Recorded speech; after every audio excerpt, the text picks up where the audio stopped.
Dentro da geometria espacial, a gente tem que se preocupar com uma das figuras, um dos sólidos, que são os prismas. Para construir um prisma, a ideia inicial é que eu tenha dois planos paralelos, nesse caso aqui eu tenho plano alfa e plano beta paralelos, e em um dos planos eu faço um polígono qualquer, nesse caso aqui a gente fez um hexágono. No outro plano paralelo ao alfa, eu faço o mesmo polígono, faço uma cópia desse polígono. E aí eu faço uma ligação entre pontos correspondentes. Do A eu ligo no correspondente à linha, no B e assim sucessivamente. A gente define uma distância entre esses dois planos, alfa e beta. Essa distância entre os dois planos é o que a gente vai chamar de altura do nosso prisma. Esses polígonos que são definidos nos planos vão estar relacionados àquilo que a gente vai chamar de base do prisma. Eu posso ter um polígono hexagonal, eu posso ter um polígono triangular, eu posso ter um polígono pentagonal, não interessa, eu posso fazer o polígono com a base que eu queira. Aqui a gente está pensando sempre em polígonos. Depois a gente vai falar de cilindros e aí você vai extrapolar essa ideia de polígono, você vai para um círculo. Ok. Quais são os elementos que definem, afinal, um prisma? Primeiro a gente tem, deixa eu mudar a cor. Verde, tá bom. O que são as bases? As bases são os polígonos nos planos paralelos. Então, posso definir ou aqui embaixo ou aqui em cima. Isso aqui é a representação da base. Neste caso, é uma base hexagonal, mas pode ser um polígono qualquer. Eu defino o polígono que eu quero fazer. O que são faces laterais? Todas essas faces que estão aqui ao redor do meu prisma. Prismas têm faces que são paralelogramos. Esses paralelogramos podem ser quaisquer, tipo losangos, retângulos, quadrados, paralelogramo mesmo que não seja nem retângulo, nem losango, nem quadrado. Ok. Então, as faces laterais são sempre paralelogramos que estão ao redor do meu prisma. Por exemplo, nesse caso aqui, este paralelogramo. É paralelogramo porque aqui é paralelo a este é paralelo a este. Bom, e aí a gente tem arestas laterais. As arestas laterais são ligações entre um ponto do polígono, um vértice do polígono da base que está embaixo e um vértice, um ponto do polígono que está em cima. Vou fazer aqui em vermelho, arestas das... Oh, desculpe, troquei. Arestas das bases são os lados das bases. Então, por exemplo, aqui, esse lado AB é uma das arestas da base. Eu tenho um outro lado aqui, a linha B' é outra aresta da base. Eu posso pegar na base de baixo ou na base de cima. Aí sim, as arestas laterais são as ligações, deixa eu ver em roxo, ligações entre um vértice da base de baixo e um vértice da base de cima. Por exemplo, esse segmento A linha. E a altura, eu tinha falado anteriormente, a altura é a distância entre os dois planos paralelos alfa e beta. A altura de todo o prisma é a distância que separa o plano da base de cima do plano da base de baixo. Essa distância sempre tem que ser perpendicular aos planos das bases. E é aquilo que a gente determina como distância entre planos. Como é que eu vou classificar um prisma? Primeiro que tem uma relação que ele pode ser ou um prisma reto ou um prisma oblíquo. Como é que eu sei se o prisma é reto ou oblíquo? Se você observar a altura do prisma e essa altura for exatamente igual as arestas laterais, ele é um prisma reto. Se você observar a altura e ela for menor do que as arestas laterais, esse prisma é um prisma oblíquo. De uma outra maneira, você pode imaginar, se você faz um empilhamento exato, uma figurinha como se você tivesse, nesse caso aqui, hexágonos. Então pega vários hexágonos cortados, são hexágonos recortados de uma folha de papel. Então você vai empilhando essas folhinhas de papel. Se você colocar uma exatamente em cima da outra, você vai fazer um prisma reto. Agora, se você pega esses hexágonos recortados em folhas de papel e vai empilhando eles, cada um que você coloca em cima, você meio que desloca para o lado e põe. Desloca pouquíssima coisa, você vai fazer um prisma oblíquo.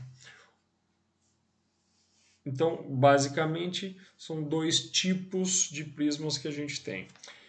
Em qualquer um desses tipos, quando a gente for falar a respeito de volume, o que importa é a altura relacionada à base.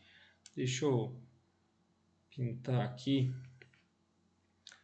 Essa aqui seria a base. Então eu vou falar que isso aqui é a área da base. Todas as vezes que eu olho para um prisma, o que eu tenho que perceber é que a mesma base ela é repetida, ela é replicada ao longo de uma altura. Então a mesma base é repetida, é essa coisa que eu falei das fatiazinhas, como se tivessem sido folhas de papel recortadas de tamanho de um hexágono. A área da base. Sempre a mesma área replicada, repetida ao longo da altura. E por isso eu já vou definir aqui para você que o volume de todo e qualquer prisma será a área da base vezes a altura do prisma. Sempre que a gente for falar a respeito de volume de prisma, não importa qual é o formato dele, quem é a base, se ele é um prisma reto ou se ele é um prisma oblíquo, não interessa isso. O que importa para a gente é a mesma área vai se repetir ao longo da altura. Portanto, o volume é a área da base vezes a altura. Esta é uma formulinha para você guardar no seu coração. Toda hora que for falar a respeito de volume de prisma, você tem que se dar conta de que é a área da base que está sendo repetida ao longo da altura. Legal. Além de pensar em prisma definido como reto ou oblíquo, aí você vai definir o nome de acordo com a base que você tem. Por exemplo, você tem uma base triangular, o prisma vai chamar prisma triangular. É a mesma face, a mesma base, o mesmo triângulo que se repete ao longo de uma altura. Aqui seria a altura. Nesse caso, um prisma quadrangular. É quadrangular não porque a base é um quadrado, é quadrangular porque a base é um quadrilátero. Cuidado com isso, tá? Eu já vi muita gente se confundir aqui. Prisma pentagonal, que a base é um pentágono. Prisma hexagonal, a base é um hexágono. Então eu posso falar, é um prisma triangular reto, ou é um prisma triangular oblíquo. Claro, um prisma quadrangular reto ou oblíquo. Exato. Então essa classificação em relação a reto ou oblíquo tem a ver com a distância entre as bases ser igual ou ser menor do que a aresta lateral. Igual no caso do reto, menor no caso do oblíquo. E aí, triangular, quadrangular, pentagonal, hexagonal tem a ver com o número de lados da base. Tem alguns prismas que são especiais, a gente vai falar do prisma regular. Quando um prisma é chamado regular, primeiro, ele é reto, ele não é mais oblíquo. Você já sabe que se for regular é reto. E o que mais que ele vai apresentar? O polígono da base vai ser um polígono regular. Um polígono que tem lados todos iguais e ângulos todos iguais. Nesse caso aqui, um prisma hexagonal regular que ele tem. A base é um hexágono regular. Os 6 lados são todos iguais e os ângulos internos são todos iguais. Isso facilita muito a resolução de problemas. Então, se aparece um prisma regular, você já sabe que você vai ter menos dor de cabeça. Paralelepípedo oblíquo, o que ele é? É um paralelepípedo, ele tem só faces quadrangulares, tanto nas bases, você tem um quadrilátero aqui e outro aqui, e as laterais, quadrilátero, quadrilátero, quadrilátero, quadrilátero. Normalmente a gente não trabalha com eles, a gente trabalha com os paralelepípedos que são chamados reto-retângulos. O que ele tem de especial em relação a esse? As faces, além de serem quadriláteros, todas as faces são quadriláteros, inclusive as bases, são retângulos. Então eu posso afirmar, olha, aqui em cima é um retângulo. As faces são retângulos. Aqui, por exemplo, é um retângulo, retângulo, retângulo. Todos são retângulos. E isso também facilita muito as nossas resoluções. E por último, a gente tem os cubos, que nada mais são que paralelepípedos reto-retângulos, mas que não são mais só retângulos as faces, inclusive as bases, são quadrados. Então são todos aqui quadrados. Isso é um quadrado, esse também de cima, esse da frente, o de baixo, o lado fundo e esse aqui do outro lado. Então, cubos, na verdade, são paralelepípedos mais especiais. E aí, para esses especiais, o paralelepípedo e o cubo, a gente acaba meio que decorando algumas coisas. Tá bom.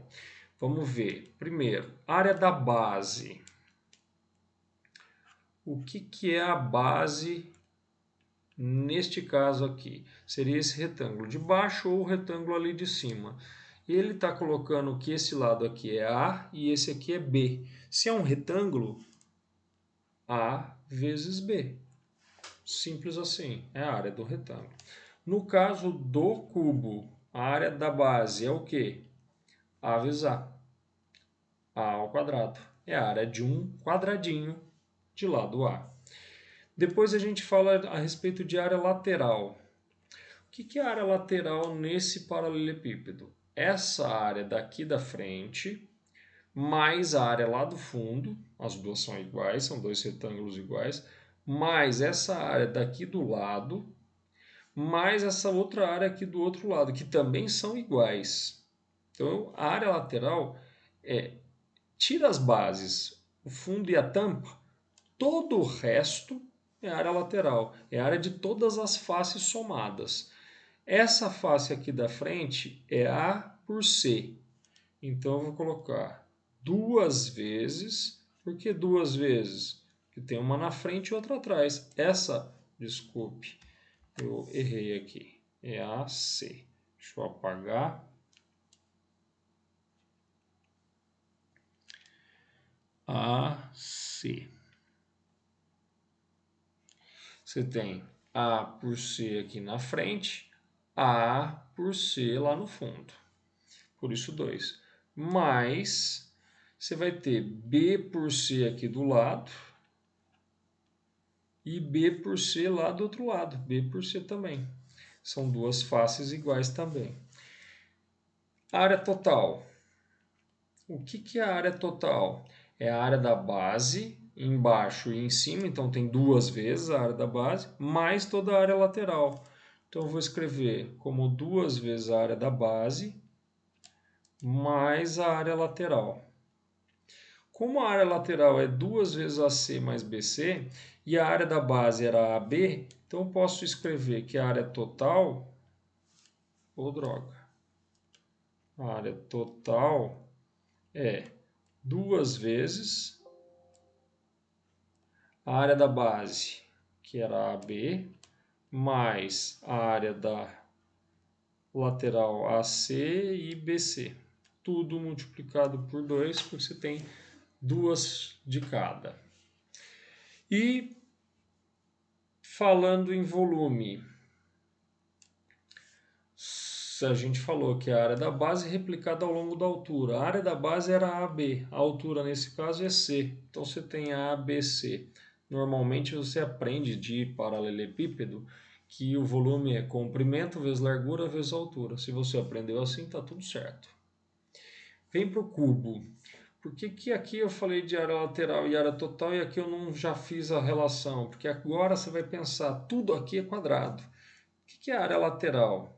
Lá no paralelepípedo eu falei que tira as bases, o resto é lateral. Tira as bases, tem duas aqui. Quantas você tem ao redor? 1, 2, 3, 4. 4a². Simples assim. Área total, o que vai ser? A área lateral, as 4 que estão ao redor, mais as duas, uma de cima e outra de baixo. Então são 6a². Também bem simples. E o volume, o que vai ser o volume? A área da base vezes a altura. A área da base era a², a altura é a² vezes a ao cubo.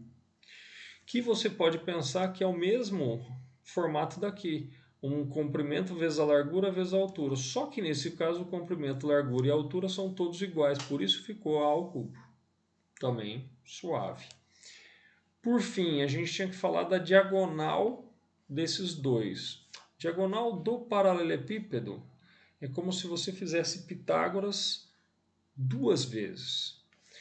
Imagina aqui o seu retângulo da base. Você tem um retângulo que estava nomeado como ABCD. Eu vou fazer aqui, estava em roxo, vou manter o roxo. Vou fazer aqui do ladinho um retângulo, mais ou menos, tá? Esse é o A, esse é o B, esse é o C e esse é o D.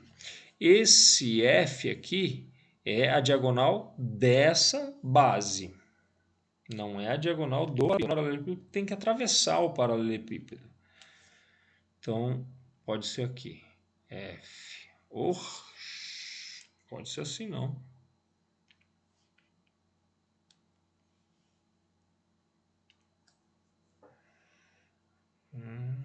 Caneta.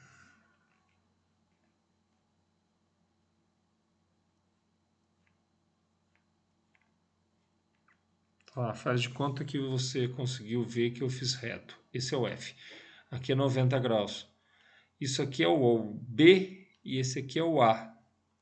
O que é isso aqui? É hipotenusa desse triângulo retângulo. F² é A² mais B². Maravilha. E daí? Quando eu faço esse F junto com esse lado que é o C, que estava aqui, que é a mesma distância, eu formo ali um triângulo retângulo. Olha o que eu falei da diagonal, tem que atravessar o paralelepípedo. Se eu pegar aqui, ó, não é diagonal do paralelepípedo, é dessa face. Se eu pegar aqui, ó, não é diagonal do paralelepípedo, é da base, de cima, mas da base. Para ser diagonal do paralelepípedo, tem que atravessá-lo. Por exemplo, daqui até lá no fundo, ou desse até lá embaixo no fundo. Atravessa o paralelepípedo. Ok, então veja que aqui eu formei um triângulo retângulo também. O D é a hipotenusa. D² vai ser o F² mais o C². F mais o C. Só que o F ao quadrado era isso aqui. Substitua. D² vai ser igual. No lugar do F², vou escrever A² mais B². A mais B, os dois ao quadrado. E mais o C², que continuou. Se a diagonal ao quadrado é isso, a diagonal vai ser raiz de tudo isso. A² mais B² mais C². Uma brincadeira que eu faço aqui é que a gente agora está trabalhando em 3 dimensões. Ok, se eu estou trabalhando em 3 dimensões, isso é uma brincadeira, tá? Posso dizer que a diagonal do paralelepípedo é a hipotenusa de um triângulo retângulo com 3 catetos. Não existe isso, mas seria um paralelo do que está acontecendo no plano. Quando você pensa num triângulo retângulo, ele tem 2 catetos, você faz a soma dos quadrados dos catetos e tira a raiz, você encontra a hipotenusa. Nesse caso, é como se você tivesse ampliado para 3 dimensões, então você passa a ter 3 catetos, A, B e C. Soma os quadrados deles, tira a raiz e chegou na tal hipotenusa em 3D. De novo, isso é uma brincadeira, pelo amor de Deus, não vai falar isso para alguém como se fosse algo sério, que isso não é. É só uma brincadeira para você tentar associar e lembrar. O que vai acontecer com a diagonal no cubo? O mesmo do paralelepípedo. O que vai ser esse F? A diagonal de um quadrado. Diagonal de quadrado, você tem que lembrar que é lado raiz de 2. A raiz de 2. Ou que a diagonal ao quadrado são 2a², que vem também da aplicação do Teorema de Pitágoras. Agora, pensando de outra maneira, o que o cubo é? Um paralelepípedo especial. De que maneira? Fazendo com que as três dimensões, A, B e C, se tornem iguais, A e A. Se isso acontece para o cubo, posso olhar para isso aqui e fazer uma substituição onde tem B e onde tem C, eu coloco A? Claro. Então, olha o que vai acontecer. Se eu fizer essa substituição, no lugar do B² vai entrar A², que seria essa representação aqui, que no lugar do B virou A. E no lugar do C² entrará outro A², que é no lugar desse C está o A². De onde eu vou tirar aqui o D² para o cubo, D² vai ser A² mais A² mais A², ou 3A². Se o D² é 3A², diagonal do cubo é A vezes raiz de 3. Se eu tiro a raiz quadrada disso, do A², some o quadrado e fica A. E do 3 fica a raiz. Também é uma brincadeira que eu faço aqui. Quando você está no plano, pensando em quadrados, diagonal é lado raiz de 2. Plano, duas dimensões, raiz de 2. Quando você está no espaço, associando com quadrado, você está no cubo. Diagonal do cubo, lado raiz de 3. 3 dimensões, raiz de 3. Duas dimensões, raiz de 2. Também para associar e guardar pode ser uma boa. Quando a gente fala a respeito de planificação num prisma, o que você está fazendo? Desmontando o prisma e olhando para ele como se ele estivesse num plano, duas dimensões. É como se eu conseguisse olhar para um papel, recorto isso no papel, dobro, virou isso, virou o prisma. Então eu estou fazendo o caminho contrário, é como se eu conseguisse pegar o prisma, abro todo ele, descolo, recorto e abro, coloco no plano. Nesse caso, que era um prisma pentagonal, o que eu vou ter? Dois pentágonos, que são as bases, e mais 5 retângulos. Nesse caso, o prisma era um prisma reto. O que é importante você perceber? Que o número de lados da base vai ser o número de faces que eu vou ter. Face número 1, face 2, face 3, face 4, face 5. Você tem 5 faces porque o polígono da base tem 5 lados. Nesse caso, é um prisma hexagonal reto. Desmonto, o que eu vou ter? As duas bases, os dois hexágonos e mais 6 faces, porque o polígono da base tinha 6 lados. Boa, então uma coisa simples de visualizar. Como eu falei, é mais fácil pensar quando a gente está trabalhando em polígonos, em prismas retos, porque daí os polígonos que são as faces são retângulos, e aí também é mais fácil de calcular a área lateral, por exemplo. E por último, a gente fala um pouquinho a respeito de secção transversal e princípio de Cavalieri. Uma secção transversal é um corte paralelo à base. O mais legal é que para os prismas, qualquer corte vai ser exatamente com a mesma área da base. Perceba que essa é a secção. É a intersecção entre um plano paralelo ao plano da base e o seu prisma. Essa área aqui tem exatamente a mesma medida da área da base. Isso sempre acontece para prismas, porque lembre-se da ideia de que Em qualquer momento, ao longo da altura, você está replicando a área da sua base. Então é sempre a secção transversal igual à área da base.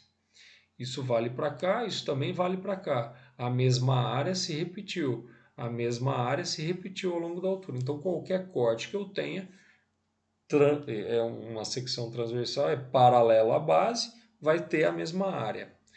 Legal. E aí vem o princípio de Cavalieri, que vai servir para vários sólidos. O que o Cavalieri percebeu? Óbvio que não foi ele que a primeira pessoa a perceber. Ele enunciou isso bonitinho.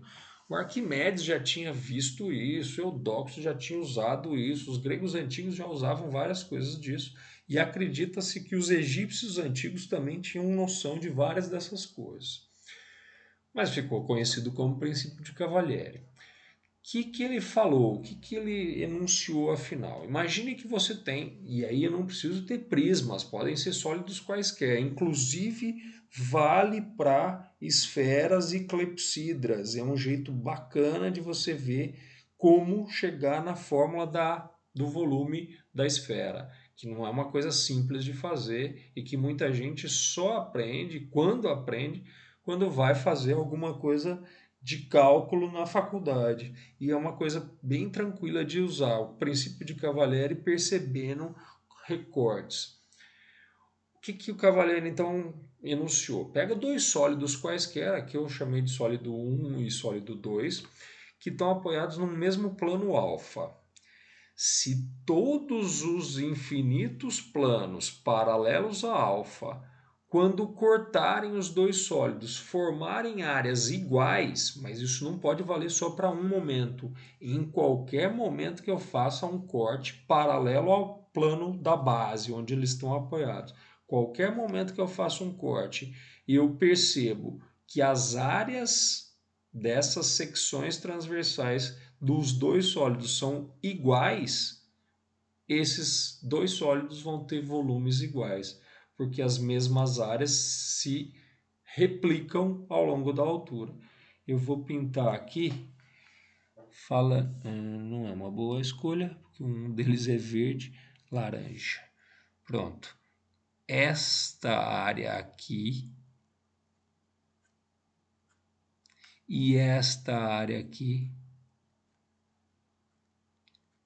se elas forem iguais para todos os planos que eu fizer paralelos a alfa, nesse caso aqui A1 e A2, A1 igual a A2, mas isso tem que valer para todas as secções